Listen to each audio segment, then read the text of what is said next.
What's going on, Illumineers? Welcome back to another Freedom Gaming podcast. Doing it live once again. Um, we have quite a bit to talk about too. We have continentals. We have our ICL match. Kicked off the season, and then we do have set championships this week, which we all were lucky enough to attend. Per usual, I am John, hosting and everything. We got a little four stack here for you. Joey hanging around still. So glad to have Joey back. But just kicking us off, right above me, we got Mike. Mike, how we doing tonight? I'm doing great. Lots to chat about for sure. I'm excited to get into it because it's some exciting news and some news, and there's no news as well. So they're all talking points for us. Yeah, very very true. It's news with no news, so Yeah, which is kind of crazy. Next up, top right, we got Brian. Brian, how you doing tonight? Fantastic, man. Wish we could have done this earlier, but you know how things are with life, and we just been super busy. And then finally had some downtime. But Friday night we're playing Lorcana. Saturday, Yeah. some of us are playing. Sunday, some of us were playing. So today we finally get to sit down together and kind of catch up on the last 2 weeks now, right? Yeah, definitely. Yeah, 2 weeks of a lot of Lorcana. Honestly, I know our wives are probably not too happy with all, but it is what it is, right? And last and certainly not least, we got Joey. Joey, how you doing tonight? Oh, you got your FG, Matt. You don't even have the Let It Go, Matt. Yeah, I played with that it one's yesterday. bad luck. That one's bad luck. That one's getting retired. Wait, did you use that one? Yeah. Oh, no, it was fun to flex it, but yeah. I don't think I'll ever play with a foil mat again. I didn't like the texture of that. Okay, all right. Feature. We'll definitely get to that in a second. But anyway, yeah, so we got a nice little 4-pack. No Michael tonight, but he'll definitely hop back in as soon as he gets a chance. So we'll start off, I guess we'll start off in chronological order. So obviously 2 weekends ago was the NA Continentals, which myself, Mike, and Brian were able to attend. We all three were in the LCQ. Me and Brian, unfortunately, did not have a great LCQ journey as our days ended very quickly in round one. Brian's felt like it ended real short. Mine went 3 games.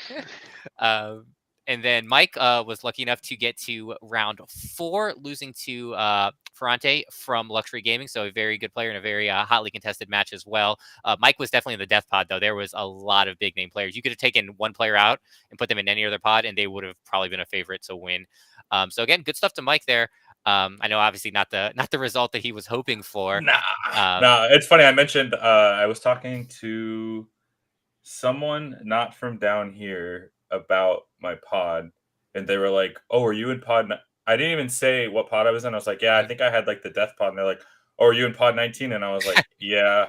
So I guess it was pretty much well known that it was the tough pod. It was just rough because the players, obviously, really a bunch of really good players. But then Jack, right? Like Jack, someone that we share so much tech with each other. We're both working on the same. Go to the same local. Yeah, go to the same locals, and it's so disheartening because we're like, dude, let's meet in the finals, and it could have happened. We both got to round 4 and lost our matches into the final, and also round 4 losses in LCQ were the absolute worst because if you got to round 3, you got 3 extra Turbo Zone tickets. If you got to round 5 and lost, you got entered into the revival event on Sunday. So for round 4, you got nothing. It was one of those like, no, but that's from round 3. So going up to round 4, literally you got nothing else extra. Nothing additional. But yeah, I mean, it was, the deck was great. I can go through like the matches. It is the Steel Song first, which I really didn't want to see. Like the one matchup I didn't want to see. Yeah, it is kind of like Movember. It is kind of like Movember here. So Steel Song was first. I felt really confident after winning that one. I think he was on Diggy. No, he was traditional Steel Song, and I froze him with Elsa on 19 multiple turns. I kept bouncing Elsa back, and he was stuck on 19 for a few turns. Never won the die roll, so played on the draw both times 2-0, and then I played a green-purple player who was newer to the game, but man, that guy has a really good grasp on card games. He was playing Amethyst Emerald, and hey Chuck, how's it going? What's good, Chuck? Yeah. But yeah, he was on Amethyst Emerald, and I told him, I was like, just so you know, I probably, this is between this and Red Blue, I probably have the most reps on, just because teammates play it. I refuse to play against John. So I had a lot of practice on that matchup specifically. And then round 3, I played against Shayner's Edict, who is another 20 lore guy, pretty well known. Yep. He actually changed his tag in Melee so that people wouldn't know who he was or what deck he was playing because he's so known for Red Blue. Interesting. And that match was super grindy. My first game, again, on the draw, I didn't win a die roll until I played Ferrante. On the draw, we both had super clunky starts, but I was able to grind it out. And then he got game 2, and then I won game 3 on the play. Nice. So yeah, and then I wanted Ferrante. Honestly, I wanted the red purple match, but man, one thing he did that a lot of red purple players won't do. I fully committed to the board trying to get him into B prep, so I had like a Hades and an Elsa out, which typically is like, oh, they're gonna blow my board up because they're getting my big threats down. And he had like a genie and something else, and he played genie and just went wider instead of like hitting the panic button. Mm-hmm. You don't normally see that, and it kind of blew me out. And he was on the play, so I mean, I wasn't really supposed. That's the one game I'm really not supposed to win, but yeah, for sure. Yeah, game 1 against him, my deck I think Flynn got 9 or 12 lore. I can't remember. Yeah, you don't win that game. No, it was bad. No ramp, all the above, everything happened, all at once. So my LCQ run was very fun. Opponents were all super nice. Ferrante too. We talked a bunch throughout the weekend. And then we got to watch Blurple, and I mean, I don't want to I'll let you get to the rest of the event, but LCQ was fun. Yep, definitely. Yeah, myself, like I said, like my LCQ journey was very short. It was a matchup which I can't say that I wanted, but I felt like I could play into it. Obviously, I was playing Emerald Steel into Ruby Sapphire is something that I have a ton of experience with, and something that I felt fine with. I lost the die roll, and unfortunately, that's how that goes sometimes. I did it. I had no play on my draw games, unfortunately. My opponent was super nice, super cool. And his name was AJ Foot, and he actually ended up winning the pod. And I looked down after he beat me. I looked at the pod, and it was all Amber Steel. And I was like, if you don't brick, you're gonna win this pod. And he destroyed the pod. Wasn't even close. Thanks. He came. I saw him throughout the weekend like a lot, and we were talking a lot through the weekend. He was updating me on his matches, updating me on Revival and everything. And he was like, "Bro, you were the best person I played on Friday." I was like, makes me feel a little better, I guess. Yeah. But again, yeah, LCQ wasn't very fun for me. It was just very short, but the side events were awesome. We had a lot of fun. Myself, Brian, and then we tagged in an SSG player, Danny, and we won the 3v3 or our undefeated. Our 3v3 undefeated. Yeah, I actually played Ruby Sapphire. Yeah, he borrowed my Ruby Sapphire. But I will say, in your pod, even though you lost round 1, as you were playing him, you got to game 3, and like I was like, oh, what game is it? Game 3, and then right after though, man, like you guys like congratulate each other, whatever, and saying your GGs, but you're like, I guarantee you're gonna win the pot, and like lo and behold, he takes the whole thing. That was really cool. But yeah, you guys both played really great. Yeah, but. Yeah, it was crazy. Just like I saw 7 sharks between the 3 games, and I dealt with the first 6 perfectly. Like didn't get no lore, no nothing. Like it was fine. And then I got rid of the 6th one on a Bruno. I Bruno'd a shark up, and in a 4-card hand, I hit the 25%, and I hit it. And I was like, all right. I'm like, here we go. We can claw back here. Top deck shark plays it immediately. I was like, oh, no. That's brutal. Yeah. And I was like, oh gosh. But anyway, other than that though, like we did the 3v3. We got a bunch of promos. Met a ton of people, obviously. A lot of people who watched the pod, some that didn't, which was super cool. And then on Saturday for me was fun as well. Like I played in the 9 a.m. competitive constructed side event, 5 rounds, best of 2, top 16 or 9 through 9 or 16 plus. So kind of like how it is in DLCs, like anyone that's tied with like the 16th total, they got a box. A box of Azurite Seas. Top 8 got a case, and was it one Cindy mat? Cinderella. The one Cindy mat. It was one mat. And I was lucky enough to get 12th. I played a Ruby Sapphire. It was the first time I played anything other than Emerald Steel in a very, very long time. Deck was fun. Super cool. All my opponents were super nice, and it was a good time. And then I kind of messed around a little bit on Sunday, playing a blue or a Sapphire Steel pile. Deck was fun, but I was kind of done with it. I was kind of done with Lorcana at that point. Mm-hmm. That's how I felt. We not for nothing though. And this is me backtracking a little bit. First of all, I know anybody that went experienced a bunch of travel delays because the Yep. snowstorm that swept through Texas. So myself, I was supposed to go through Dallas. Flight got canceled. Ended up switching it, and Mikey and I got on the same Yep. flight from Charlotte to go over there. And not for nothing, hands down the sketchiest landing I have ever been through. And I was able to get my seat next to Mikey, and the whole time we're just kind of like glancing at each other, like, "Oh man." We land. Weather was perfect. Right? Yeah. Weather Beautiful was, weather. and All that's weekend. Cali for anybody who's That's been. Southern you guys know what I'm California. talking about. Yep. Yeah, California weather was phenomenal. Mhm. I've been to 4 DLCs this last year, and definitely this event was the most Disney-esque Yep. out of all of them, for good reason, being on property. But just want to like pros and cons and stuff, right? Like weather was phenomenal. Cast members helping out. I would say they were overstaffed and then some. Definitely. They had Mickey Mouse come through.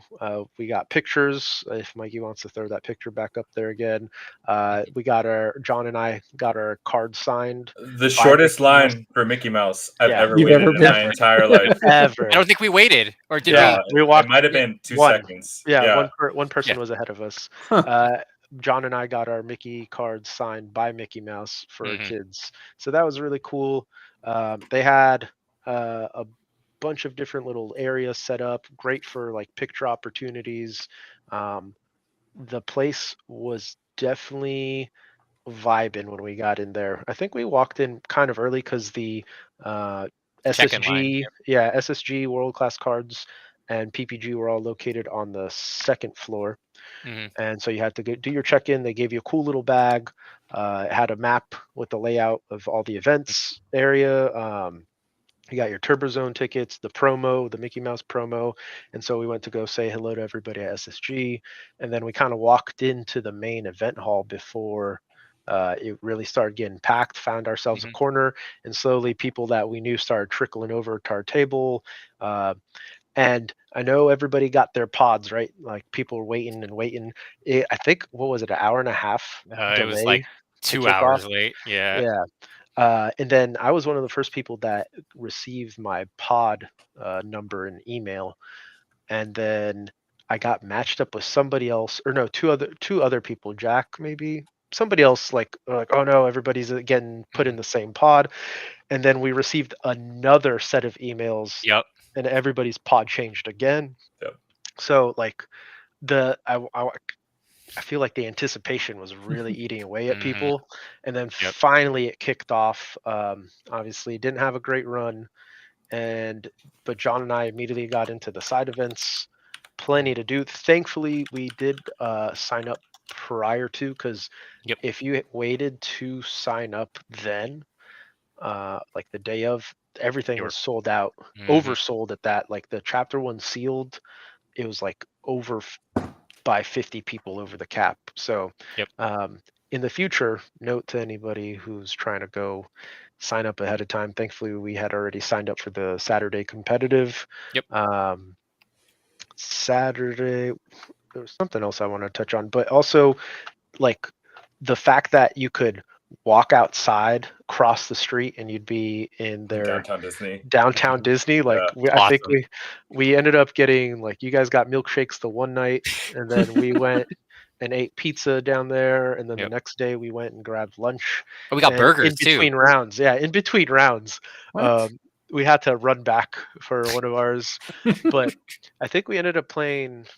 I ended up with like 9 promos, including the Turbo Zone ticket stuff. Yeah. So the one con for me, and I know other people have already hit on this, was there was no prize wall. There were no like tickets to earn. So all the on-demand stuff, Mhm. there wasn't a real incentive to play any of it, Nope. Not because at all.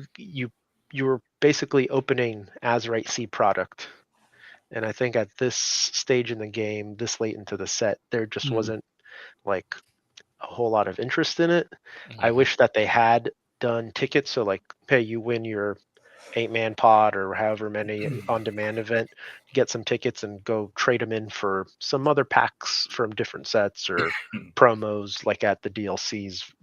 That it was just like the Turbo Zone tickets, and you couldn't get any additional. You couldn't earn any additional aside from your entry, the initial entry, or if you got round 3 or round 4 in the LCQ. So, but yeah, we went and participated in the 3v3. Probably the most fun I had on Friday. Was a lot of fun. Went undefeated, but it just so happened, and we'll get into the ICL later, but on our round 3, we played SLTC, who is the team that we played against on Friday. Yep. And we remained undefeated there. And I played against the Shadex on Sunday, and we split 1-1. Oh, nice. Yeah. So shout outs to Alpha, who when we were at Continentals was trying to convince us that Jafar was favored into Red Blue. So he got a lot of matches into that, and I think he won like 1 or 2. So shout outs to him. It was Do you fun, see man. his profile picture? I think it's Jafar. It is, yeah. It is, oh, that's awesome. Yeah, I mean, it was fun. Like I said, the people we played with against, and then the people we played with in between events and stuff it was fun just to hang out and talk about something we all share a common interest in. And then I guess, John, you're probably going to get into the actual, event itself, the main event, if you will. Yeah, definitely. Yeah, it was just a lot of fun. Like, just like the experience as a whole was amazing. It was great to go to like the first one. Like, I know there's stories of people going to like the first Pokemon, like nationals and worlds and stuff like that. And like, it was super cool for us to like go as like a team. What's up, Skinner? It was super cool for us to go as a team. Like, even though it was just 3 of us, like the majority, like over half of the team going to and experiencing it all together was super fun, super rewarding. To be like, I enjoyed it a lot. Then going to the main event, so it was a very, very interesting event to say the least.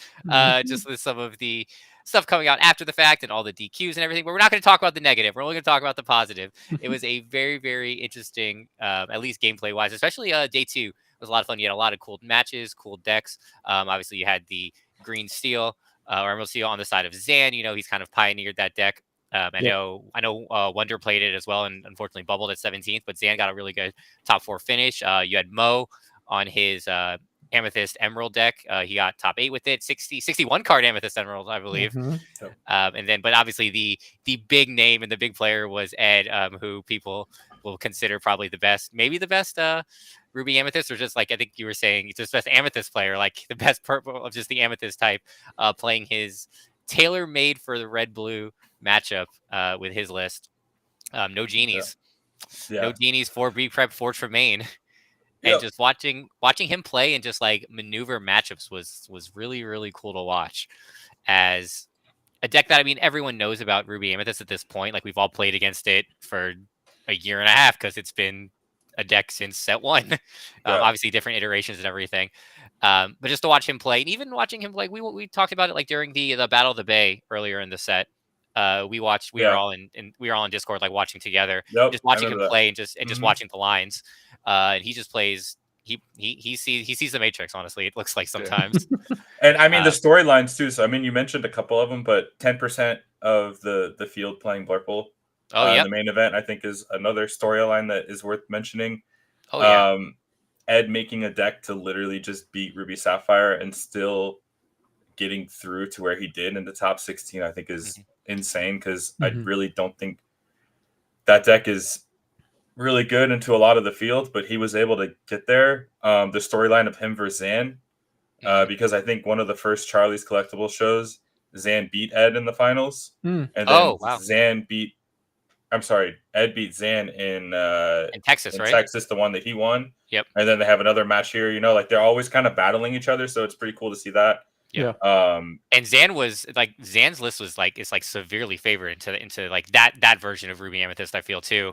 And to see Ed like pull it out like in arguably an unfavorable matchup as well was super cool. And it was a great set too. Yeah. And I think Blurple's favored into it too. But I guess that's another discussion. I know R&B played Ed for the first round of top 16. Yep. And I think he made some decisions that he told us that he wished that he could have taken back in retrospect.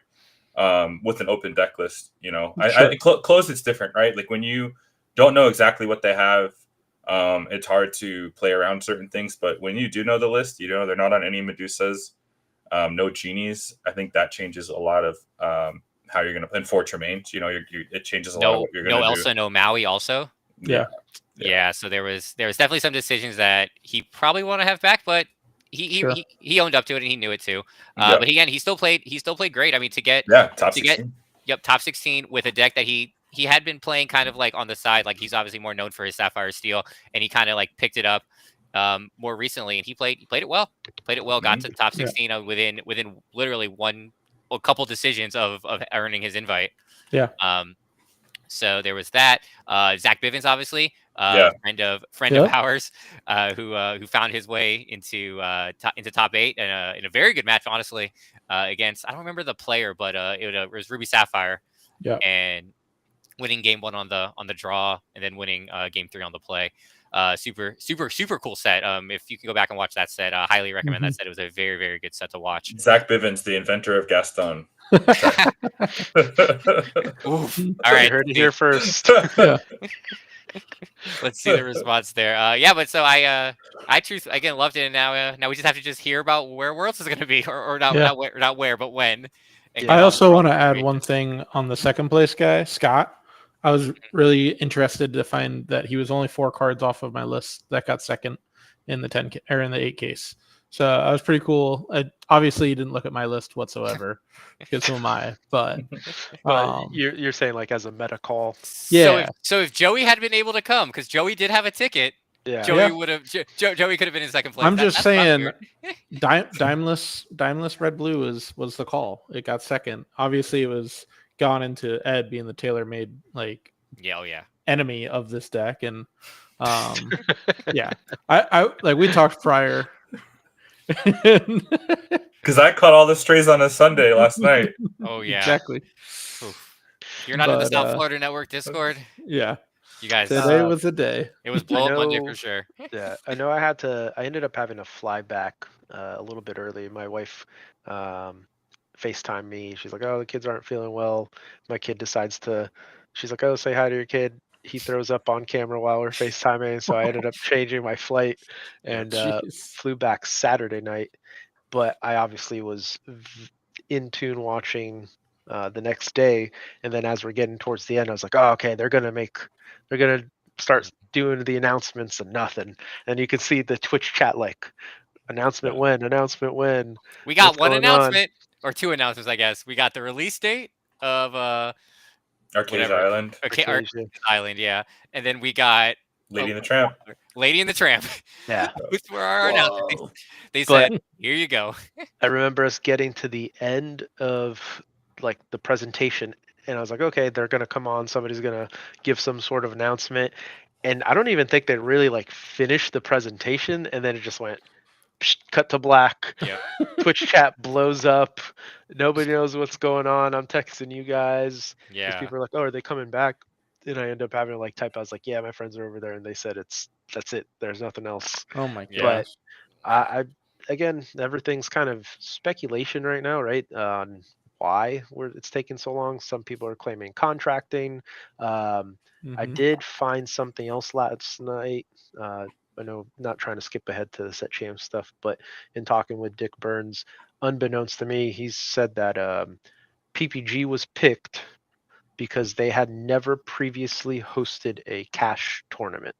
So Disney did not want to work, Ravensburg and Disney did not want to work with any organizer that hadn't had prior cash tournaments. That's strange. That is weird. Wasn't that not true though? The first event we went to was a 1K at PPG. That's true. Ooh. Never mind then. Dick, literally the first big event was a cash event. Like That's true. Yeah, the that one at the original TCG Con. No, not even that. Like there was a 1K that Skinner top 8'd in. Yeah.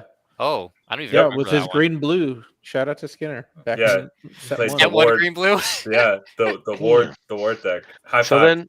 So then here I was. I'm trying to help out PPG and RB, but yeah, hopefully it is. Point. it's strange, right? Like, I mean, how do we not know at this point when Worlds is? You have people, 26 people 28 qualified people. for 16 or was Oh it yeah, like 28. Is it 28 28. right now? it's Yeah. 28? right Yeah. now. And then Oh, two okay. more from But Australia. regardless, though, you have people from Europe. Like, yes, it's easy to get over here from Europe, but it's not like it's like you have to plan that still. Yeah. Yeah.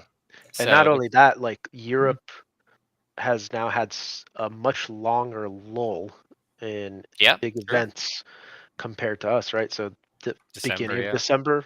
Mhm. So the longer we wait, and that's kind of been hearsay, and people talk about like, oh, there's nothing going on, so looking at different games to play. I think it's a little bit too early to be thinking like that, but Yeah. I don't know the reasoning behind them not letting us know or filling Well, in some pockets of information. Go ahead. look at it this way, though. By this time last year, and I think you do have to kind of think of things like where we've come from within the Lorcana. Last year, this time, they announced the DLC schedule. 512 And app. All of them. 512 people cap. Yeah. But right? they announced all of it for the year. So I know, I agree. So that would be May, right? Indicative, Like yeah. we had May. So my thinking is logically it can't be before May, probably at the earliest. If they're gonna they're gonna do it. I have heard theories that they're gonna do a DLC alongside the Worlds, which I Like think that. would be awesome. For Like the last two spots? Yeah. No. So No, that like everyone for the has, next season. Oh, so okay. everyone has a thing to do while you're there, not just to watch 32 Oh, that kids makes to play. sense. I Yeah. thought That it would be sick. I mean, you have if you're at Disney World, and I'm assuming they'd probably be at Coronado Beach, has a massive convention center there, Mhm. Yeah. and they could use that space to no problem for a DLC. Yeah. So I mean, it would drum up a lot of things, but there is a saying in sales: time kills all deals, right? So how long are people going to just sit there and wait and not get any news before they just start jumping ship and moving on to other things? I think the other thing that's weird is like going back to what you're saying earlier, where it's like a year ago they had the lore cast and they started dropping all this information. The promos were on Twitch, live on Twitch with I think it was Rachel and or Rochelle, and it was they kind of expected that these lore casts were going to be kind of a common occurrence to drop information and keep up with new information, and then they started dropping them at DLCs, the news drops. And then they do Continentals and they do a big drop of Australia's DLC. And then like all you do is show Lady and the Tramp at Continentals. Like, but also if you think about it too, like the Australia DLC kind of came out of nowhere. It kind of just like there was no reason. Not only that, but it even looked like it was like a fake report. It was like it happened and we're like, wait, is this real? And then like it didn't even the original posting didn't even say that there was Worlds qualification for it. It was just like a DLC. Well, and then they had to specify that. And then there's the rumor that it might even just be set 1 to 3 because that's all they have. Yeah, exactly. Like going over there and playing like a dead format, like a super dead format. Like that's insane. Hey, it's solved though. It's solved. Yeah. So you could go over there with the tier 1 deck, and these people are just getting the cards. Like, oh, I can't wait to go play in this tournament. And you're playing against the solved meta with people that are coming in to come take your money. Yeah. Like, it's gonna be crazy. That tournament's gonna be actually super competitive, I think. Yeah. But I just feel like they need to drop something in the next. They need to give us something. 3 weeks, like we're thirsting. But then also like giving the like having like all those jobs that got posted recently for Ravensburger. It's like, does that mean that they just don't have anyone? Well, I also look at them that it's showing that they're growing. They're committing to the future. They're showing new positions that like the game looks to be healthy. And that's what I take from that. Like you're looking to get an online platform. You're not going to kill the game just to kill the game. I think actually thinking more about what I just said about the lorecast, we're about to get into spoiler season. So this also might just be a great time to drop a lorecast, to drop a bunch of spoilers, all the legendaries, a new gateway potentially for spoiling Jafar, and something along those lines. So like maybe we are just a week or two away from just a big announcement that way, but it's just you had this pedestal of an announcement platform in Continentals that it was just wasted. So I have faith, but if we get to like middle February, we haven't heard anything yet, I'm gonna be nervous. Well, if anything, they should have just announced that the Lorecast or whatever it's called would have been at Continentals. It's like, hey, announcement check. for the announcement kind of thing. Exactly. Mm-hmm. At least it's something, honestly. Can we get a new mechanic? Yeah, locations. Actually, I mean, that was the last real different mechanic change, right? Yeah. I think we had a couple of things in this set where they could come in kickers. Wasn't that? Yeah. 2 sets ago? Yeah. Kickers. We had kickers. We had kickers recently. We've had I guess really like the microbots was the big thing, like going over a year and a half. I guess, but Puppies was before that. Puppies had that too. Yeah. Puppies had that before. Yeah. So I think something new might come with Jafar, honestly, just from a lore perspective. Like I actually have the card right here. It's funny because it's on my desk. How he has the half the crown already, and then like in the teaser for the Reign of Jafar, he has the full crown. So maybe it's gonna be like an equipment type thing. Could be like that's a planeswalker. You say not even a planeswalker, No, but like attached to item. Yeah, exactly. Like a specific like not just like an item equipment that like you have to like put on a person. Like kind of like in Magic. Similar to that. You have to like pay to equip it. Like and I've also said this before, like the fact that we don't have a legendary location seems weird. And then is there a legendary item either? Dime? No, Dime's super rare, right? Dime is a legendary. Dime is Dime legendary. Yep. Is it legendary? Okay. Yep. I don't have one of those close. That would have been great though if I just had it like on my desk. Yeah, Dime is a legendary. But no legendary location. Yeah, we have a lot of super rare locations, or sorry, super rare locations. Yeah, between I know like Finish Line is super rare. And not that Ravensburger has put much stock in the rarity system. I'm looking at you, Gantu, from set 1. Like it's just Genies are rare. Genies are rare. Yeah, Genies exactly. All the Fox package, the Merlin packages are all uncommons. Like so, like cool there could be, but I imagine if you're going to slap a legendary on a location, that thing is going to be like a Mac Daddy. It should be at least. It very well should be. Yeah. But we'll see. We'll see. Reign of, or I guess we got to go to Arcasia's Island first. The thing that I've been seeing is everyone is saying how you have like Ariel, like searches top 4 for songs, Scuttle searches top 4 for items. Give us a green, searches top 4 for actions. Whew. Keep green still alive, baby. I mean, the Robin Hood red. Yeah, but that's a play for free though. Like I'm talking like look at your top 4, pick an action, like put it in your hand type thing. Yeah. Anyway, it would be Flounder, right? Yep, Flounder or Sebastian maybe. Yeah, someone from the same series, I'd imagine. It would have but to then be. like Tink is like search for a character. It's like you have Tinkerbell. Yeah. It doesn't have to be an Ariel or a Little Mermaid character, but very well could be. I think it'd be cool to have like a Flounder, like 3 costs, like similar to Ariel. Or I probably have to be 4 costs, honestly. You could also have a location search tool too. You could, yeah. Move a character, search for or look at your top 4, something like that. That's not a bad idea either. So look at. Yep. Overall, I thought LCQ and Nats were super good. Hopefully they continue to improve and expand upon it for next year. Glad a few of us were able to attend the very first one, right? I think they did a pretty good job overall. There's a few little things that everybody could probably nitpick. I thought the food was going to be pricey and whatnot, but food was good.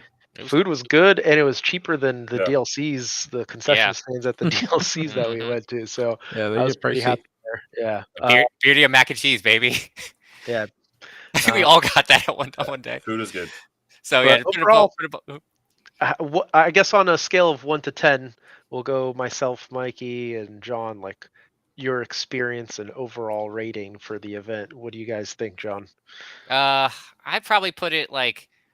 I'd put it a 7, just like everything, like tournament, main event, side events, like atmosphere and everything. Probably a 7. Like there was definitely some stuff to improve, but it was still like a very like high caliber experience for me. I'd probably agree with that. It'd be a 10 if I would have made main event, but I would probably say it's a 7. I think it's actually super fitting for Red Purple to win the first Continentals. Actually, both. Right? Didn't Red Purple win the other one too? Yep. I didn't even think of that actually until just now. Yeah, that's crazy. Just because Red Purple's been since set 1. Since set 1. And it won the most DLCs, right? No, I think Emerald still did technically. Emerald still, yeah, they won 2. 1-3. Well, now if you count Yeah. each continental, like that's It's probably definitely the most now. yeah. Yeah, red purple like that. That's I really it's fitting for that to happen. So I would say 7. The prize wall tickets for sure. Yeah. The Yeah, that was a big LCQ, I still think I would have liked it to be people that had a certain amount of points at a DLC. However, a couple of people I saw or talked to, it was like their first one they were able to get out to. So I kind of get it, but like that's not what LCQs are supposed to be. Yeah. I'm glad those people got to play. Like I don't want to take that away from them at all.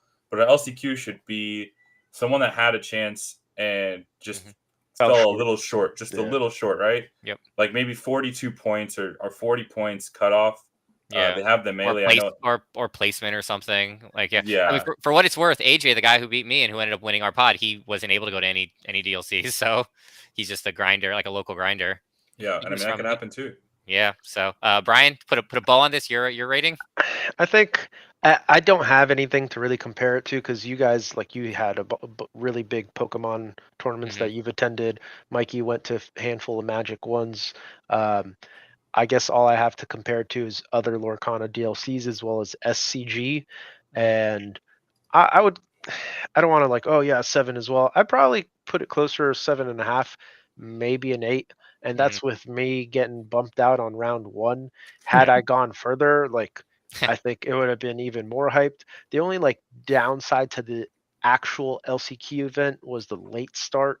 Yeah. 2.5 and hours then later or whatever. As I brought up earlier, like the on-demand stuff, if they weren't going to do prize wall tickets, then I wish the on-demand stuff had some other sort of incentive to play them, or have additional side events that you could get those promos from.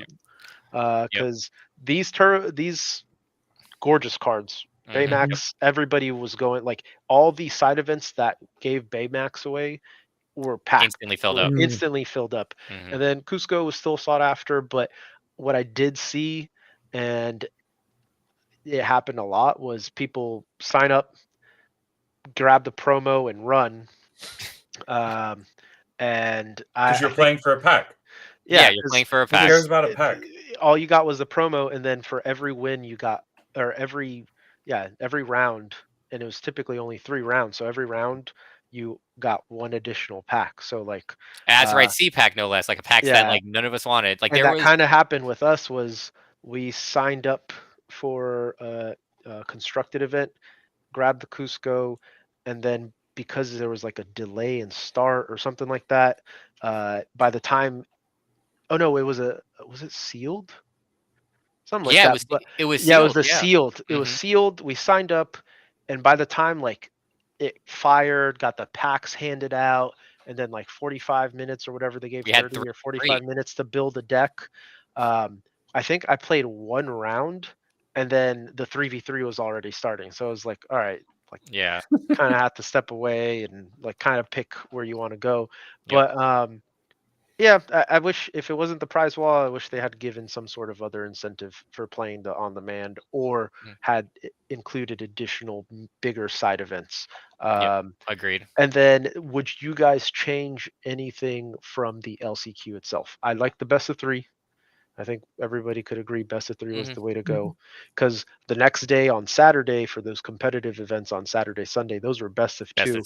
And you immediately like felt like, you're like, oh man, what am I doing going back to best of 2? But would you guys change like the single elimination thing? I'm never playing in another one, so it doesn't matter to me. Single elimination, single elim definitely felt not very fulfilling. And then like obviously like losing round 1 doesn't help that feeling, especially in like a game that is so swingy, like that comes down to a dice roll.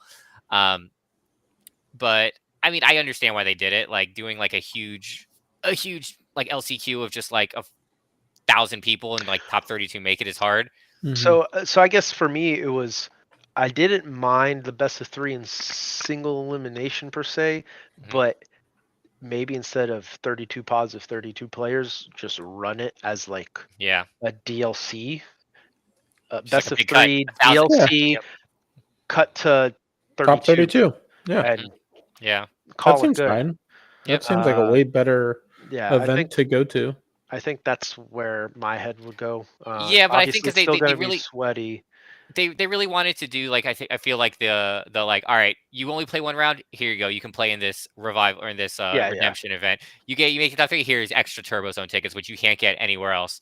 You only got them in your bag, so like you only got 2 of them. But you got to think it's more. like you're now no longer a weekend event. You're showing up on Friday. These people are flying out to just play one game and be done. To go play in Turbo. That's the that's the EV of it. It's just really bad. Oh no, definitely, yeah. Like it was definitely very low, but no, like I understand why they did it, and I understand like how it was staged, but it definitely felt like it sucked losing round 1 for sure. And then obviously like Mike got to round 4, and it felt. I mean, you had your run, but then it also did, like you said, like it was unfortunately sucked too because you didn't get to play in revival after that. Yeah. I kind of wished I lost the die roll because every other die roll I lost, I won. So yeah, we'll never know. Yep. But anyway, LCQ, great experience. Glad we got to experience it, and we're definitely looking forward to the next one of any Continentals. So switching gears was the next event. I guess we'll go just in chronological order. Is we had our ICL match, our Lumineers Champions League, the season opening match, no less, where we played against the SLTC, the Spitting Llamas Talking Crazy team. For those of you that don't know, that is a gimmick that they always change their name. But great team, a bunch of really solid players, and we played them, and we were fortunate enough to come off with a 3-0. Mike started us off with a really good 2-1 victory. He had his tailor-made patented Blurple list. He went against Emerald Amethyst. Brian, and then playing his version of Emerald Amethyst, went against Ray. 2-0'd him, playing Emerald Steel, and a very interesting list from him. And then myself playing after we'd already sealed the win, but again, the 3-0 definitely mattered more in side points. I closed this out with a 2-0 over Shadox, and he was playing the new Emerald Sapphire Bend to my will type deck. Yeah, Mikey definitely ruined the Mikey ruined the perfect game. Yep. But no, it was super fun to play over. We all played very well. I felt a couple. I know I had one misplay that in my head I was like, I got a little too cute. But overall it didn't matter. We ended up it was a great performance, great event. We'll start with Mike because Mike did lead us off. How'd you feel about everything with ICL? Yeah, it was a lot of fun. I brought a very similar list to what I played in the LCQ and Continentals. I've been thinking about Isabella Madrigal, so I wanted to fit her in. And I also wanted to add an extra bell. Those are my 2 main things. So I ended up cutting one of my 8-cost Elsas, and I swapped the Donalds for Isabella from my LCQ Continental deck. Deck feels great. There was one play I think that actually might have kind of cost me, where I really wanted to play Isabella because it was like, oh, I have this tech card. I want to play this tech card. I want to see how it works.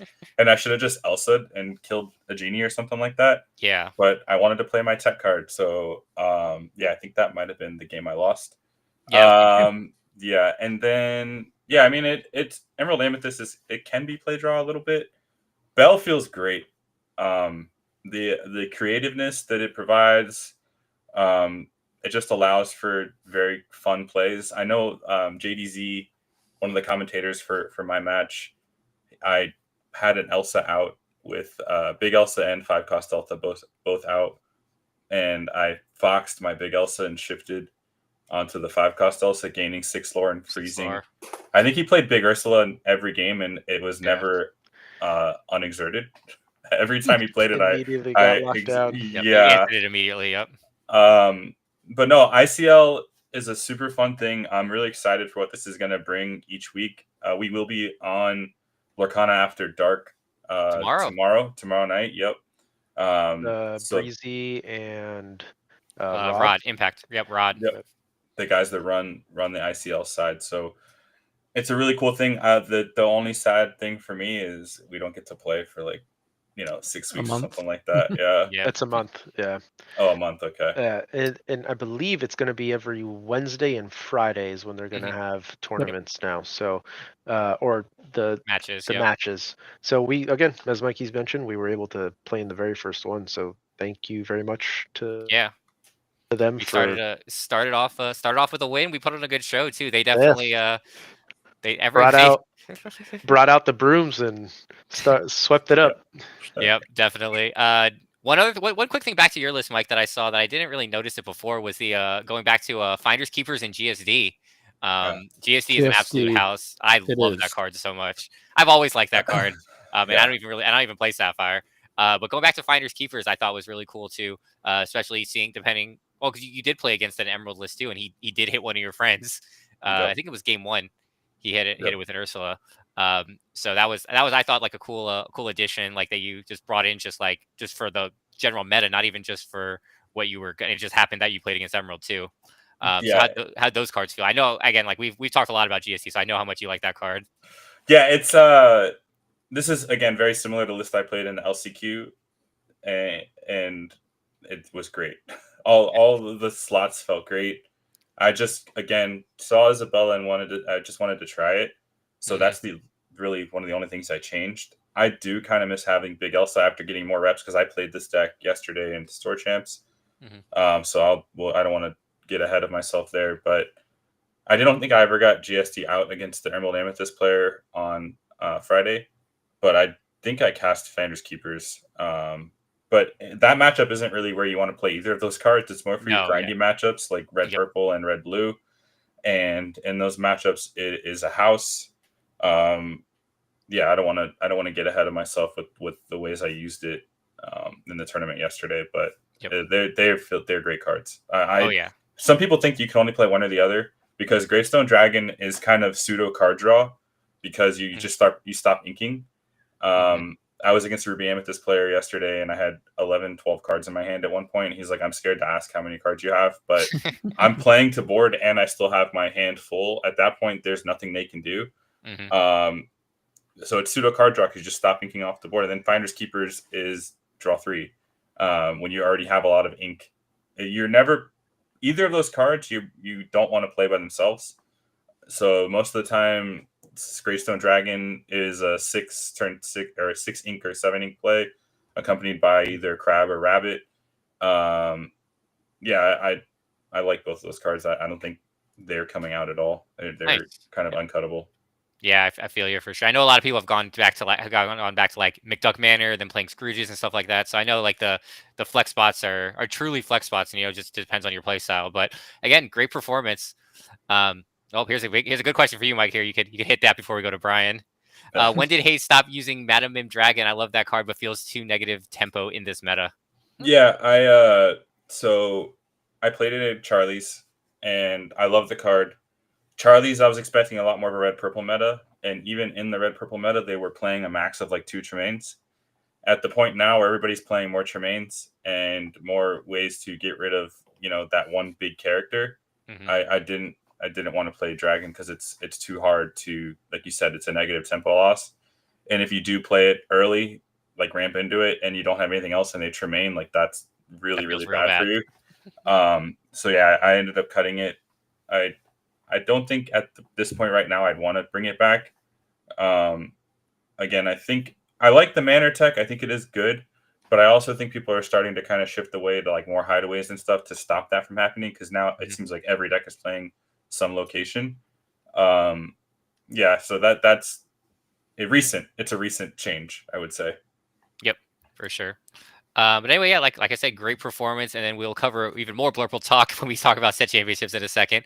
Yeah. Next up, we'll go to Brian. So Brian got a nice 2-0 in the Emerald Amethyst and versus Emerald Steel, a matchup that he has a lot of experience in playing against me.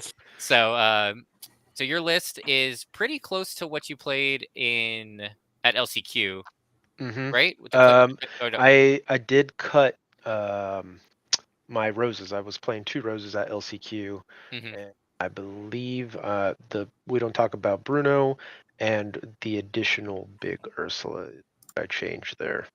Yep.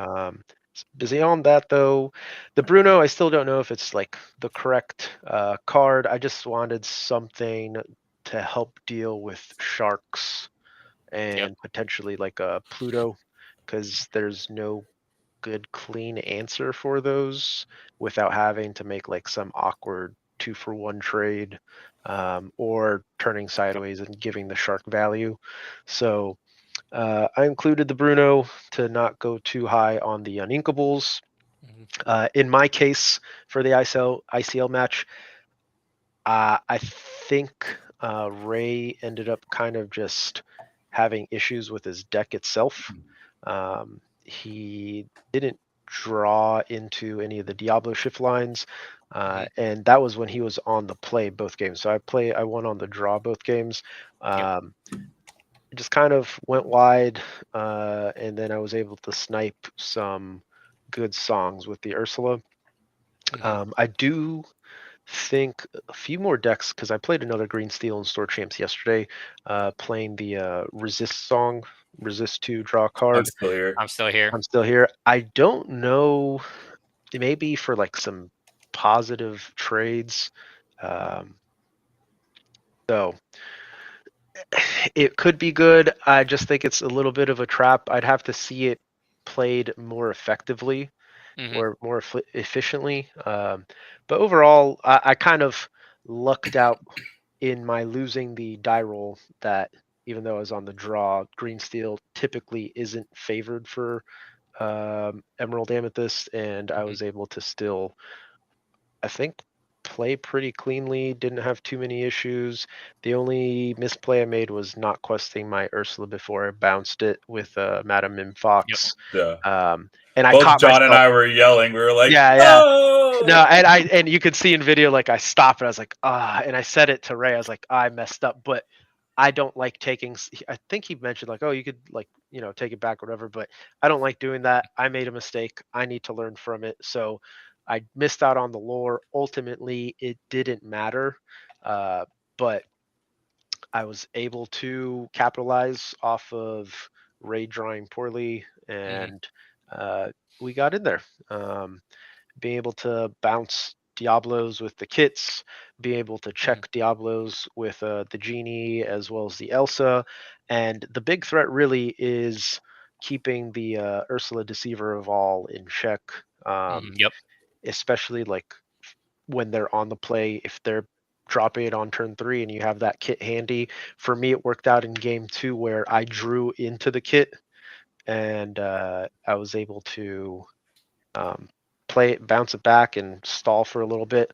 The other play I kind of questioned, but I think I did make the correct decision, was I knew he didn't have any songs in hand. I think he had 2 cards in hand. Knew he wasn't on any songs, because that Ursula was standing there menacingly for a few turns.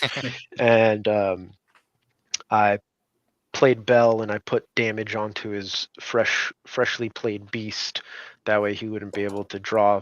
So I kind of gambled a little bit, but instead of allowing him to draw 2 cards when he was so low on cards already, I decided like, hey, if he hits it, he hits it. But at that point, I think he had already played a good amount of his songs, and I sniped a few others with the Ursula. So I felt confident in my odds. But yeah, not too bad. Again, the deck did its thing, and his deck didn't in this scenario. So not Also, much else to say.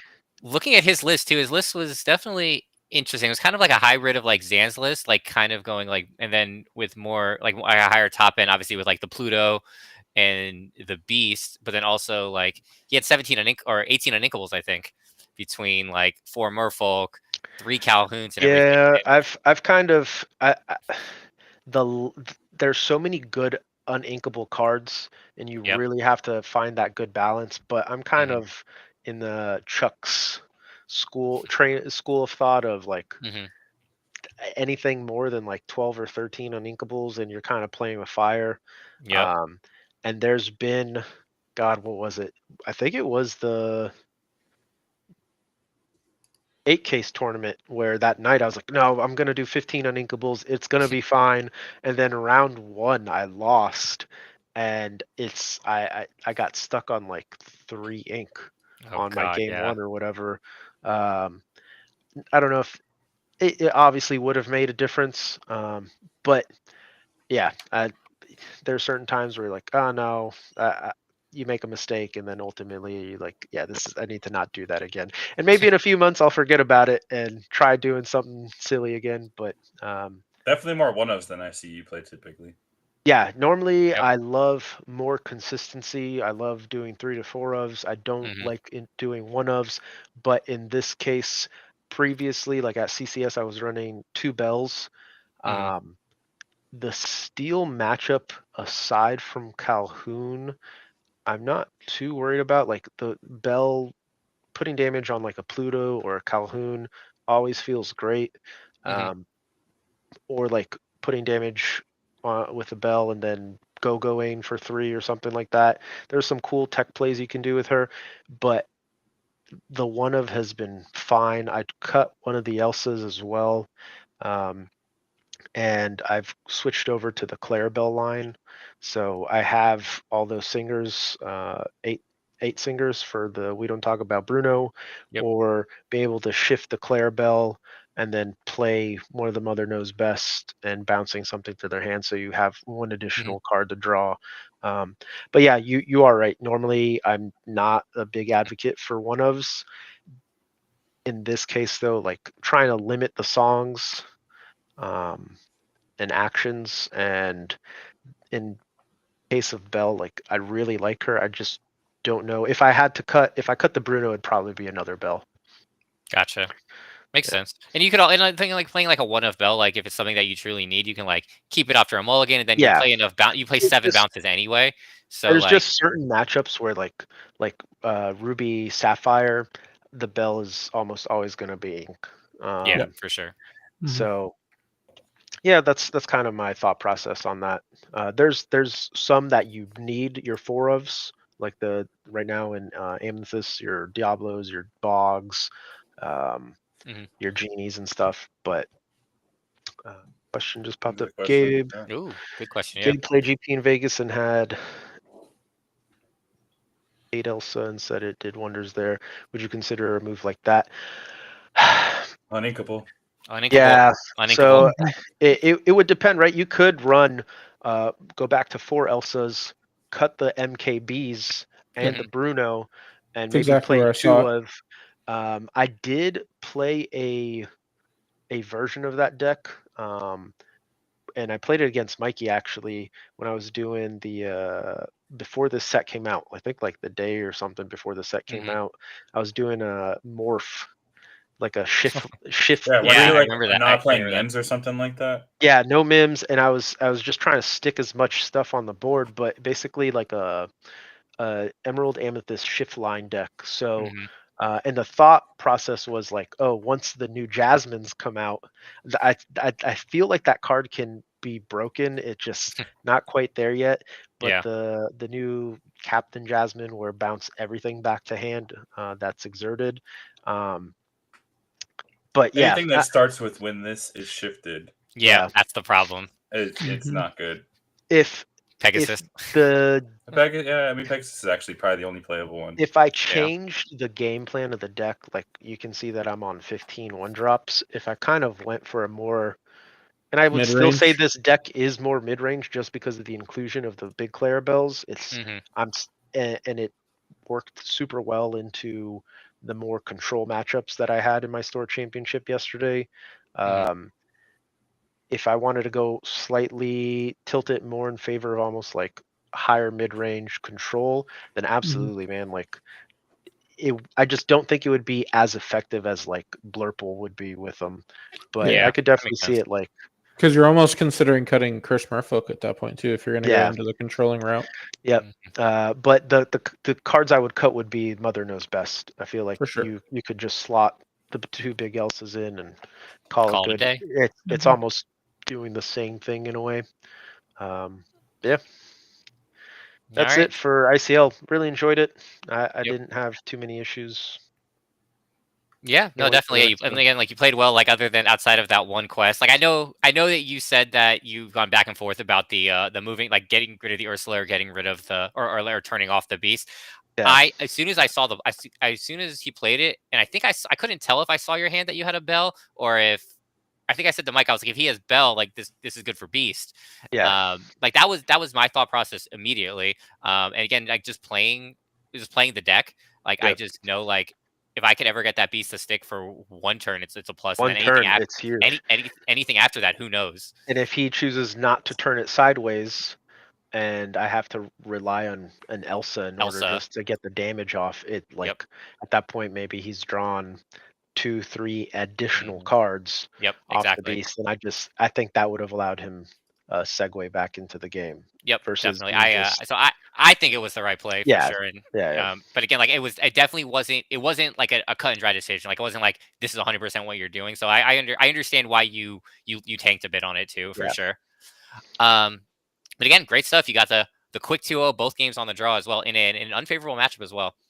And then lastly, I got to play, which was super fun because I didn't get to play the first time around.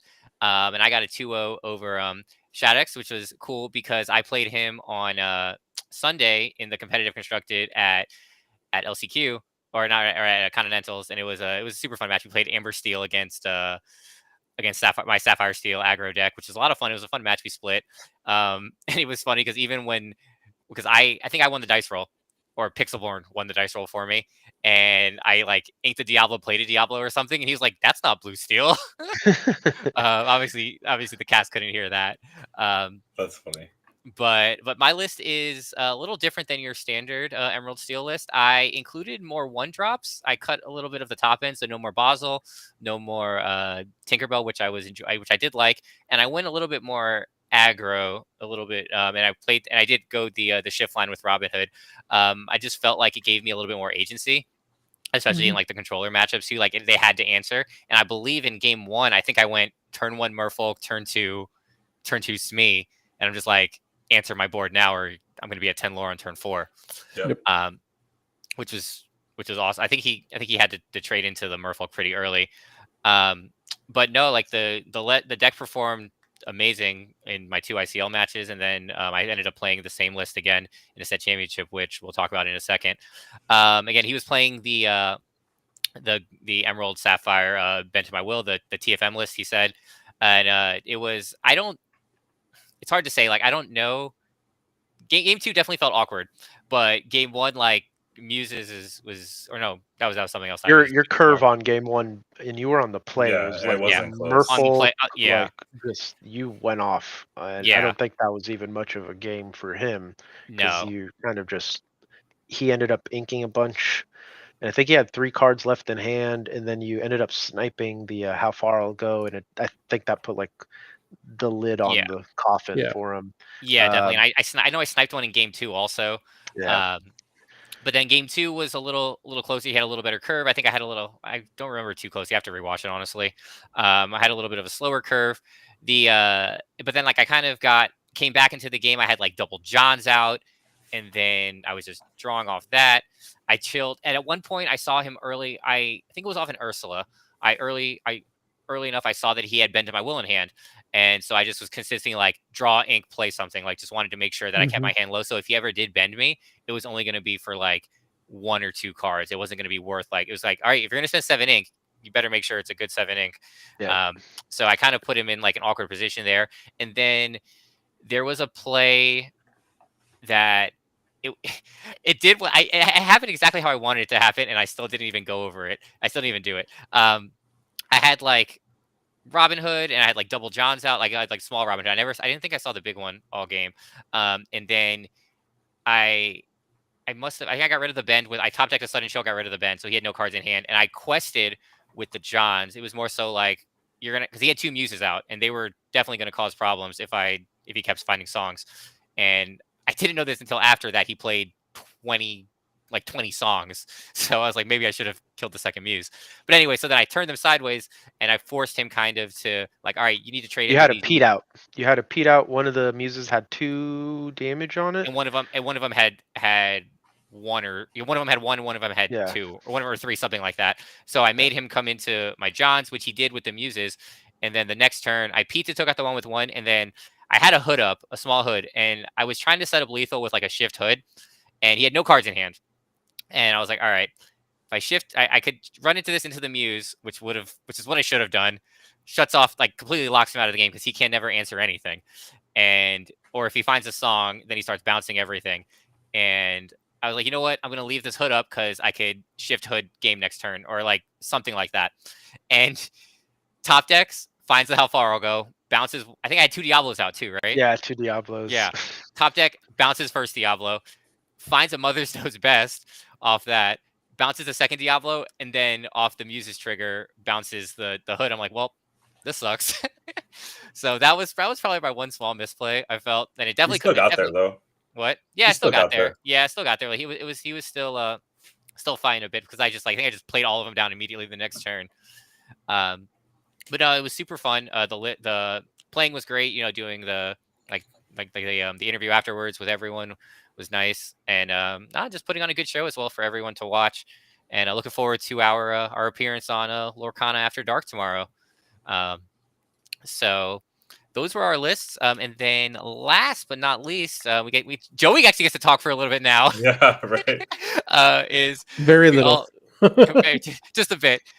We had set championships this past weekend. Now, so myself and Michael both played on Saturday at separate ones.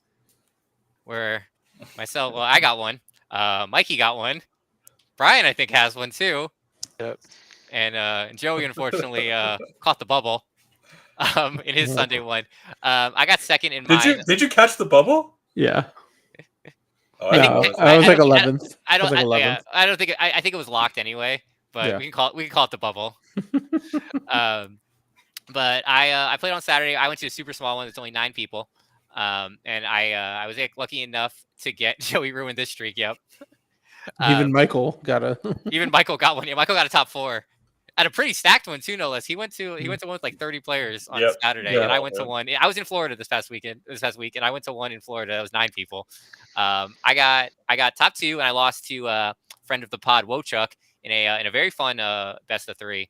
Went to game 3. He was on Amethyst Steel, and I smoked him game 1 on the draw. Like I discarded his hand. I was like Muses bouncing, and I did my patented Muses discard 1, double sing it with double sing chill with 1 to bounce like a genie to instantly double or discard it.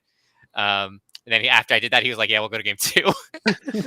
Then he smoked me games 2 and games 3, unfortunately, as Amethyst Steel is quite favored in that matchup. But it was still fun. It was a great set, good event. And then Michael got top 4 with he was playing Diggy Hole, and he lost. Who did he lose to in top 4? I don't remember off the top. I don't either. I think it was red purple. Yeah, that or purple steel. It was a purple. Oh, did he lose? Did he lose to car something? I think if that was he was playing red purple, I played him yesterday, but yeah, I think that is who he lost to. Yeah, he played. He was playing like Notre Dame or something. Like someone was saying he was playing something weird, or maybe he was playing. I don't remember. I think no, he was playing Ed's list. If it's the same guy. Yeah. Okay, yeah, that's what it was then.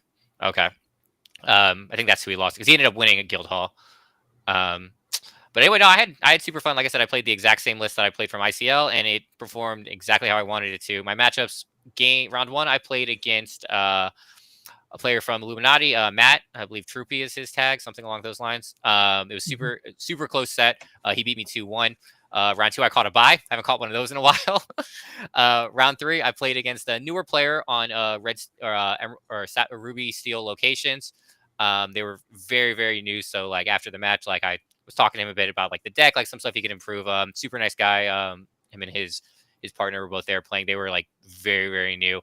And then in round 4, I played against Fernando on his Amethyst Steel list. And his deck unfortunately bricked on him at the wrong time.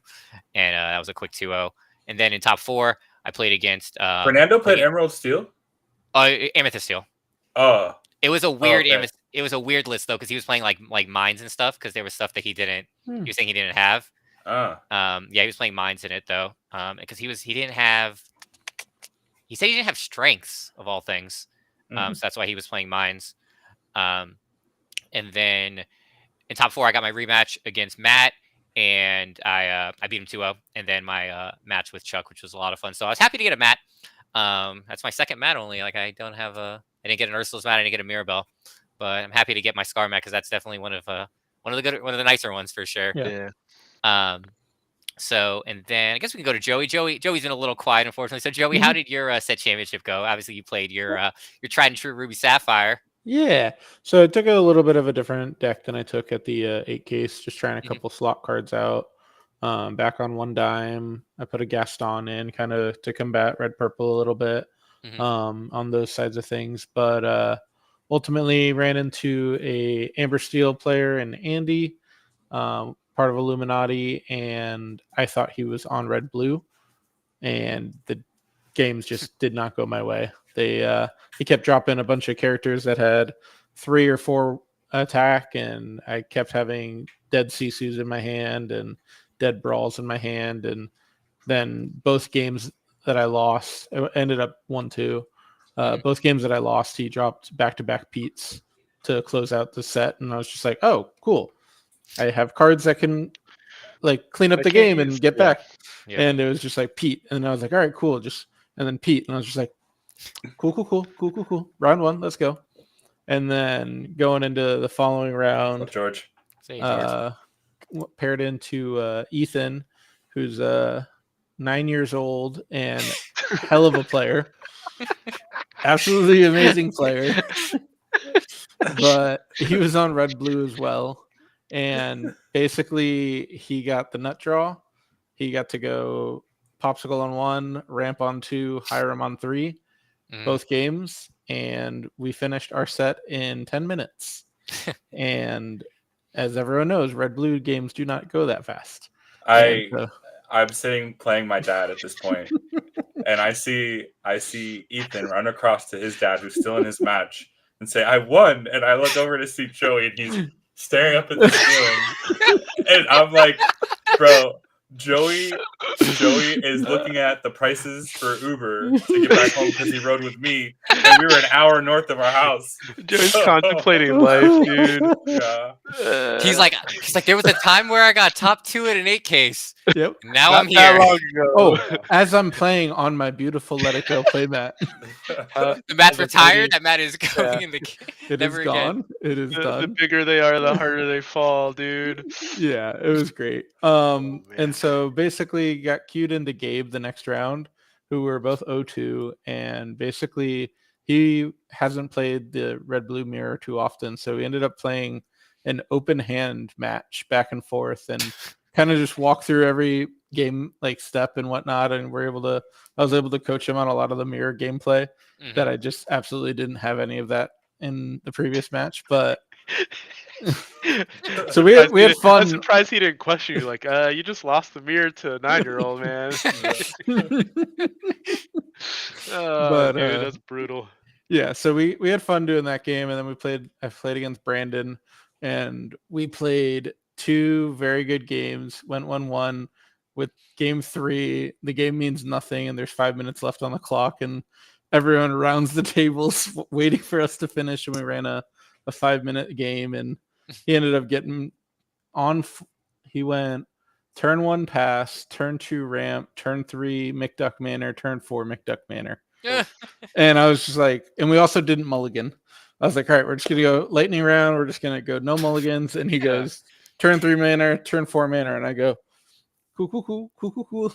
And yeah, but overall, and then I played Michael in the last round. Also, just had nothing to do and ended up beating him on his diggy hole, which ended the night well in my eyes. So. Nice. But overall, any day you get to beat up on your father-in-law. But basically, the deck, I like it. I got my deck beat me yesterday, so I don't think that there was anything wrong with it. But yeah, it's just I'll probably still take this to the 10K and make a couple tweaks, but the core of this is still where it's at. Yeah, for sure. No, yeah, the list looks solid. Obviously, you're back on dime. Were you always on the 1 hideaway, or is that okay? Yeah, it's really just a card that you're keeping in the mirror for another dime, in in purple decks for like libraries or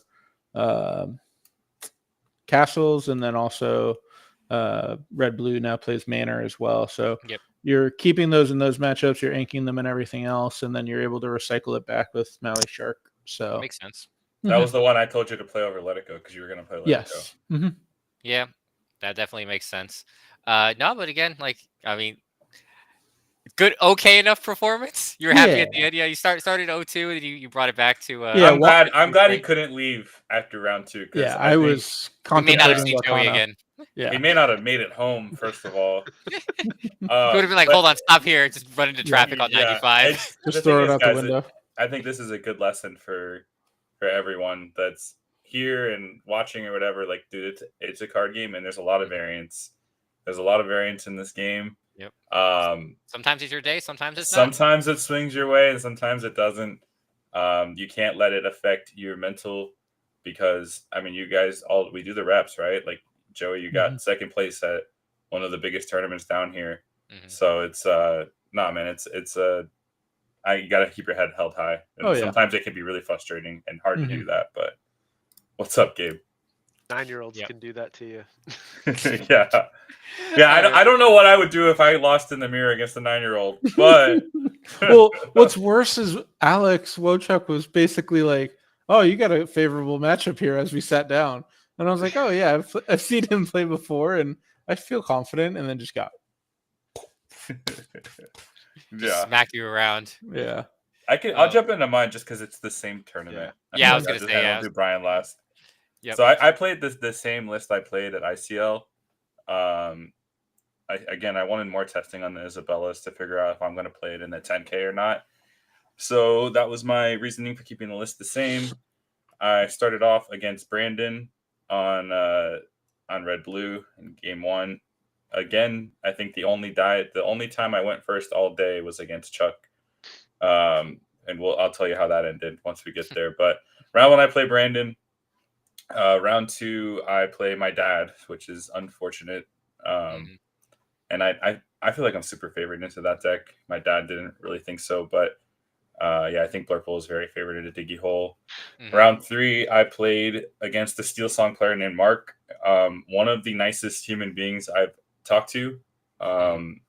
He won the die roll, but I beat him game 1, and he beat me game 2 on the play. And then he's like, "Are you sure you want the play? It hasn't been so good for either of us or whatever." On game 3, and obviously took the play, but he beat me. Robinhood is actually a really big problem for Blurple, and even with the 3 bells, if you don't see them, it still doesn't matter, or if they get wheeled. But Robinhood is really clunky because if you don't see a crab, and I'm only playing 3, so maybe that's my fault. But you have to have something out to deal with it, and if you Hades it feels bad because you're giving them 2 ink most of the time because they shifted it out. But on the play, if they do it like turn 1 Robin Hood, turn 2 Daisy Cinderella, turn 3 shift sing wheel, and you're sitting there with like a Tipo on board, sure you ramped, but it's still pretty hard. It's pretty hard to do anything at that point. Oh yeah. So yeah, I lost that round. Then round 4, I played against Red Purple. Yeah, round 4 I played against Red Purple on the Edge list pretty much. That was the game I had the Greystone Dragon and I had like 1,000 cards in hand. He got me game 1, but that kind of bricked, and the game 2 and 3 kind of weren't close. I just kind of managed the matchup a little better once I kind of got a feel for it, and just to keep something standing the whole time. So Tremaine never got a good setup, and having that many cards in hand, I feel like it's super hard for him to keep up. And round 5, I ID'd into top. And then top 8, I played Chris, who was on Red Blue, a local.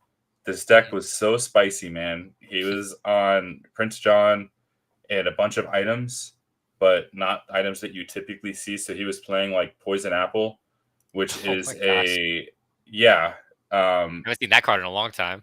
Yeah, but with Prince John, you get it back for free. Yeah.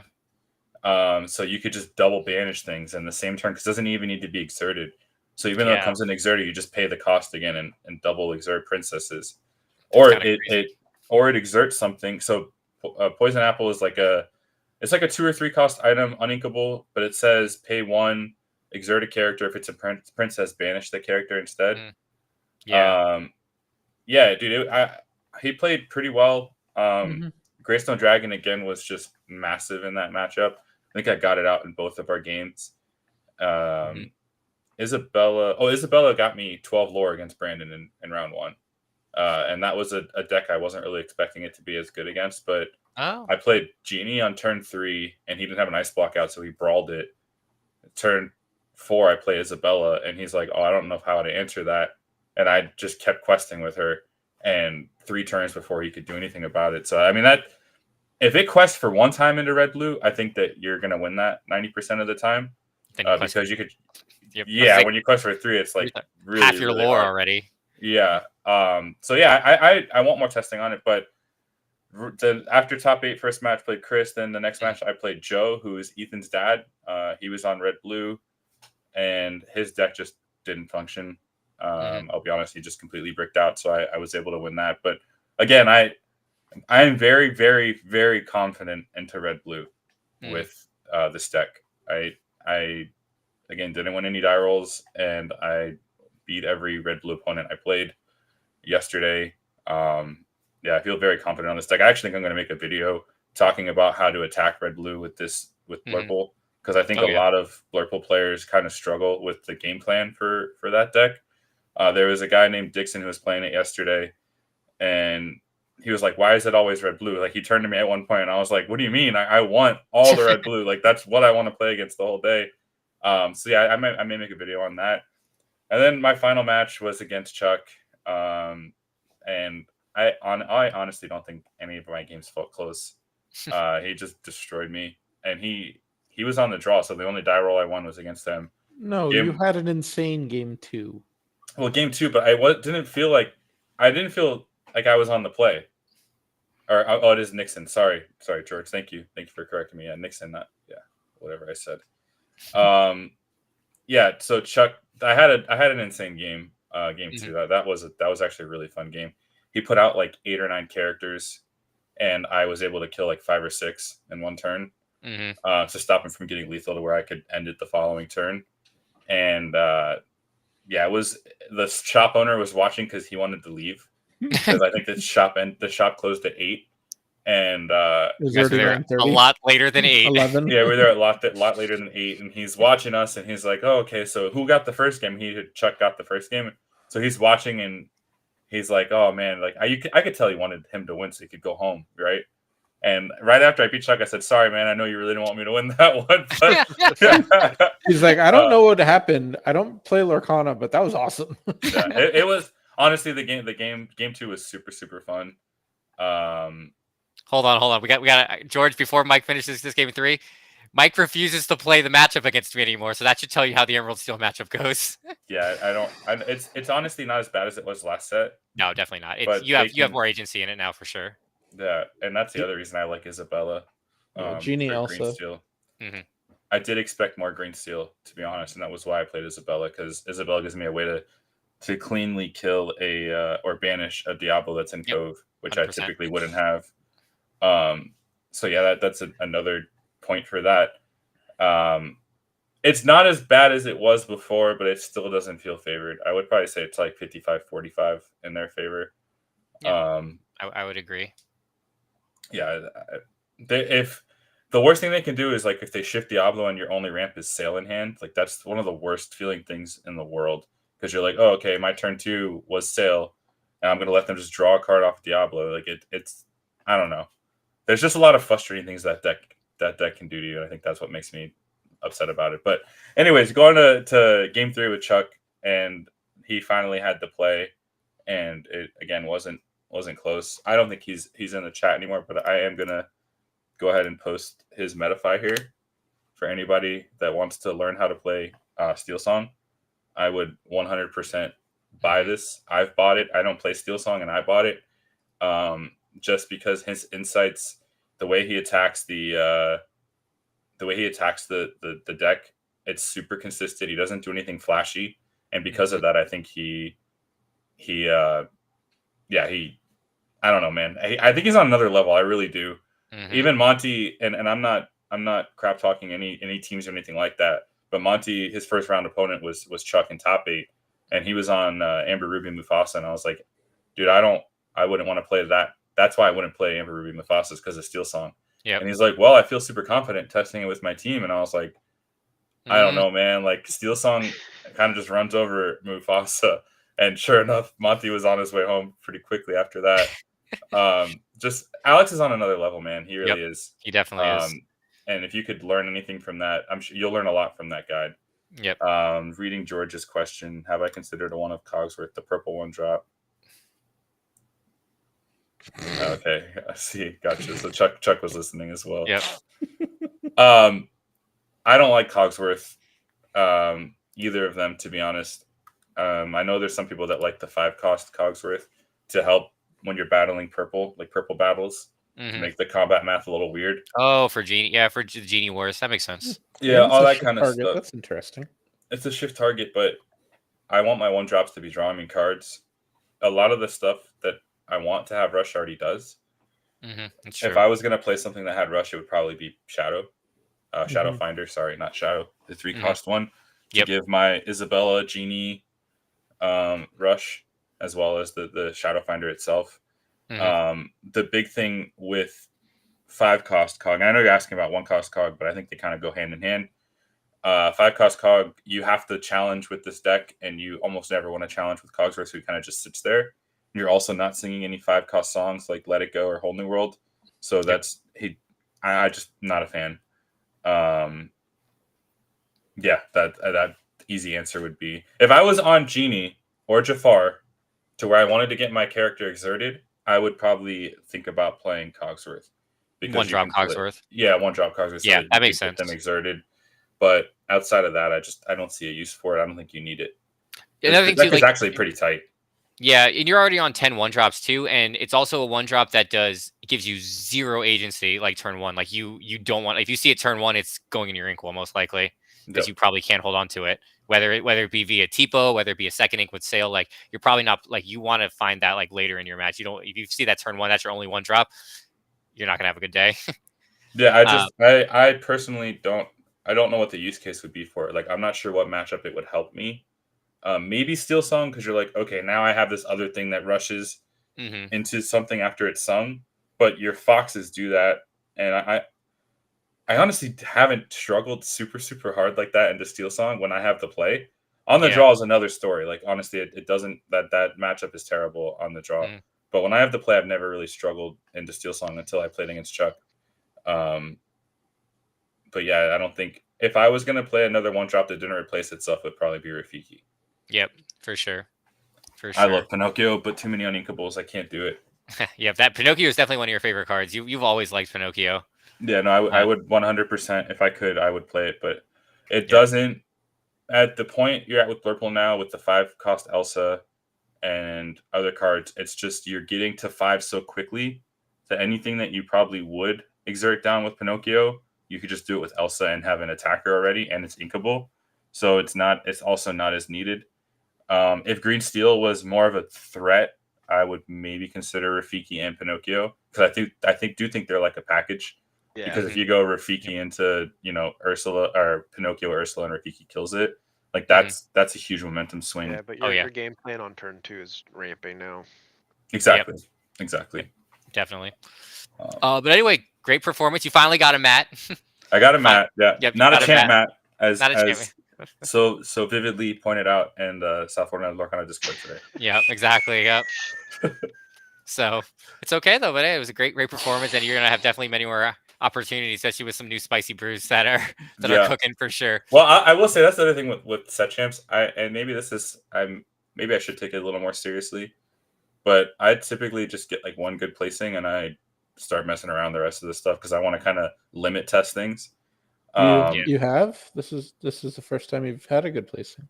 No, you got a Mirabelle. Oh, you're right. I have like 6 Mirabelles. But I also, before Mirabelle, I think I only played in like 2 set champs each time. Like I didn't get it out to a lot, and they happened to be like the most competitive ones most of the time. Yeah. And also the Stitch ones were a grind for sure. They're grindy. Yeah, but I only played in 2. Yeah. So it was but no, I'm not making excuses. I should get a chance. Messing around soon. Yeah. Soon. I wish I had one. I got 2 second place mats just staring me in the face, just disappointed.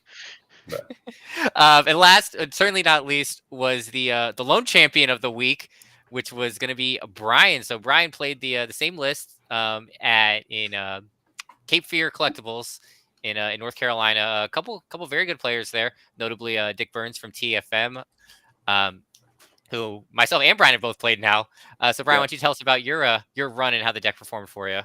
Yeah, obviously, being the first weekend and first store championship, Cape Fear Collectibles probably the one that draws the most attention from outside. To point out though that normally they like make all these huge announcements and like huge prize pool, whatever. And I was like, man, I haven't really heard when they're doing anything. Didn't find even on their melee and whatnot. Like I couldn't find the tournament, and I looked up like on their Discord, and they had posted it fairly like kind of subtly in their weekly schedule thing. And so afterwards, when I got there, I asked, and the owner, Sam, is super nice guy. He's like, dude, I'll be honest, I forgot. And so he's like, and like he kind of just like drummed it up. I guess traveling and all sorts of other stuff with the New Year's and stuff. And I guess because of how normally set champs are like from the start of this month to the end of whatever month, like it's a 1 month thing. It's starting in the middle of January. He kind of forgot about it, but lots of pretty decent people came in from out of town like usual, either from Charlotte, Myrtle Beach, whatever. Round one played against Green Steel again, against the local guy named Ronnie, who's taken down Palladium Store Championships. 2-0 there. And then against Red Blue, Big Clarabelle put in the work for me, really helped me grind the game, kind of kept the shift line in hand and emptied out my hand. And then as soon as I got to 5, shift and then like draw 4 or 5 cards. Like that's the only time Hiram drawing a bunch of cards doesn't feel bad, because you're like, oh, I'll catch up in a minute. When you drop a Clarabelle into a Hiram deck, it is the most like annoying thing. Yeah.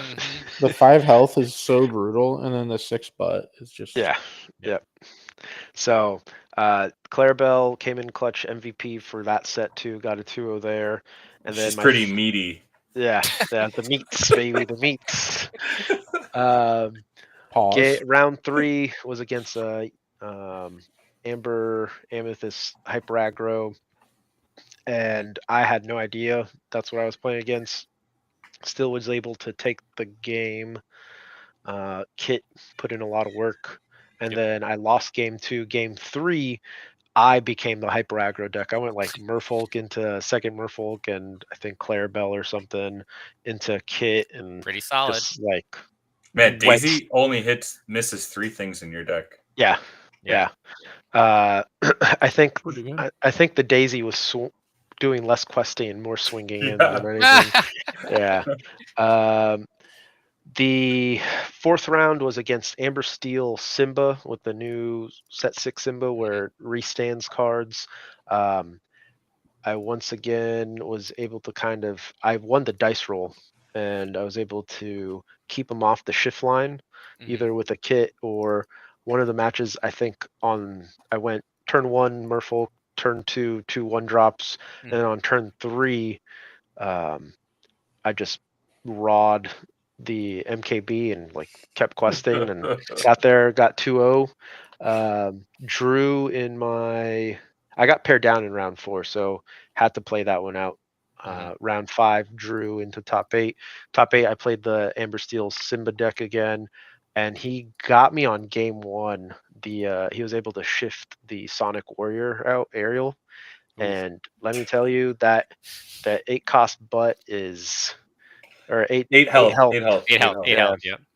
Yeah. Definitely can be a little bit. For those of you that don't know, Sonic Warrior, you pay 2 to deal 3 damage any song that you play. Yeah, any song. So yeah, that was difficult to deal with. I had to bounce it twice with Mother Knows Best, and last but not least, I was able to clear it with a Crab Bounce pump up the genie, swing in, Mhm. and we ended up getting there. And Oh man, what am I Oh. missing? we're gonna leave that one right there. Yeah, you're good, Brian. Just keep talking. Keep going. What did I miss? Paying the 2 is optional, apparently, according Oh, to some people. anyway, Anyway, Oh God. my second to last opponent, I believe he owns Squirrel Nest Gaming or something, I think, in Myrtle Beach, and he was on a Amber Amethyst control deck. And at first, I saw the color pairing. I thought it was going to be like a aggro list, like earlier, but he was running the Wreck-It Ralph, the large, I think it's like a 4/8 Stitch, like the draw multiple, whatever. yeah. Rapunzel, and he got me game one because I misplayed, and I had a little Clarabelle out, and I should have swung just order of operations. I had a small Diablo out too, and I needed to clear something to kind of hold the line, and I should have swung the Diablo because I drew into a big Clarabelle. That cost me the game, and then the next two kind of ran away with it. And then last round into the finals was against Mr. Dick Burns. Super nice guy, came out. He has been the reigning store champion there. He's kind of been holding it down, and he makes like a 2-hour drive to defend his throne. I've never had the opportunity to play against him, and he was on traditional Amber Steel. Game one, I was on the play. I was on the play all of top 8 because I was number 1 seed. Yep. So that helped greatly. Because you played down round 4, right? Yeah. Yeah, So that helps. I was able to snipe Storm, I think, on 2 with Ursula. On 3, I think I bounced something back with. No, I played another Ursula and a 1-drop on 3, and then on 4, ink something, quest with the Ursula, play the Mim Snake, replay the Ursula, and like I just kind of shredded his hand and ran away with it. And then on game 2, it was over, I think, by like round or turn 4. He kind of just didn't see what he wanted. I believe he mulliganed. He drew 2 whole new worlds, mulliganed them away, and drew them back again or something like that. Brutal. And it was just a really awkward hand for him. And I think turn 4, he kind of just scooped and called it. So, what a headline, though. Dick Burns versus Sploosh Magoo. Yeah. Right, that is true. I didn't even think about that. I hope you guys play in the ICL. Yeah, he mentioned that. He's like, oh, we need to like do a little photo op before the ICL happens. Do a whole little video promo like he did with the Larcana villain. Yeah. Yep. So he lives in North Carolina too. I think he said he's going to be opening like a small card shop over by his area. Nice. So we'll see. He said he just signed the lease, so congratulations to him. Nice, yeah, definitely, yeah. Super nice guy. Like every interaction I've ever had with him has been great. Like I played him one time, and then I've seen him at other events and everything too. So and he will be down with some of the other TFM crews at SSG for the 10K. Nice. And then obviously before we kind of touch on that, Champion Matt, baby. But you did it. If he did it. Now I can kind of like next week I was gonna go play on Saturday. Now I'm kind of just like maybe I will, maybe I won't. But I feel that. We got there. But yeah, that was I was on a heater yesterday, man. Like no games, no matches lost. Like we were saying, sometimes it's just your day, man. And I mean, and I think what is it? You have 3 champ mats, right? Or 4? Yeah, 3.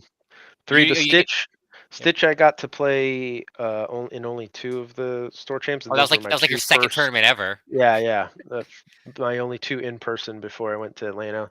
Yeah. Ursula, you got one. Ursula, Mirabelle. You got a mat. You didn't win though, right? Or did you? No, I won.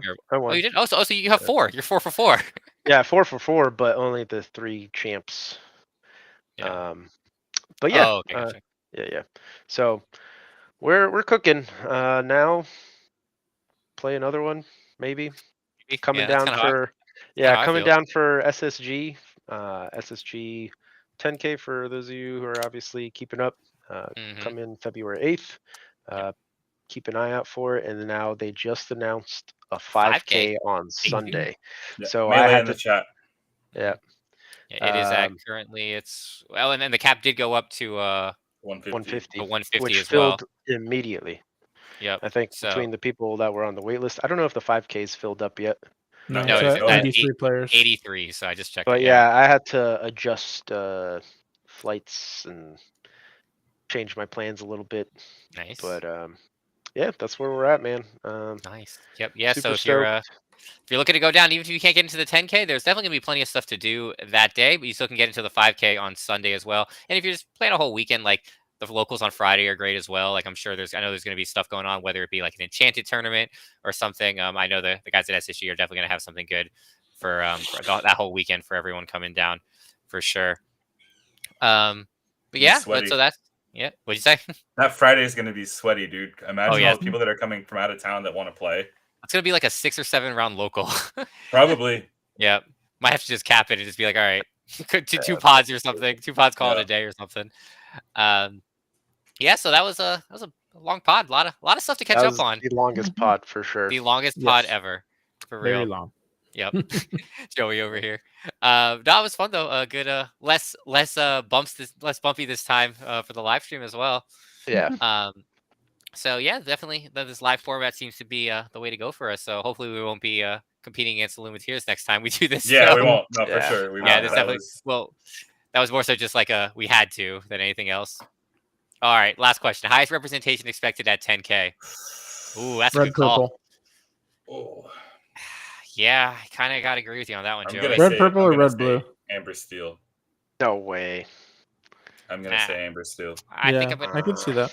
Yeah, I think I'll say Ruby something.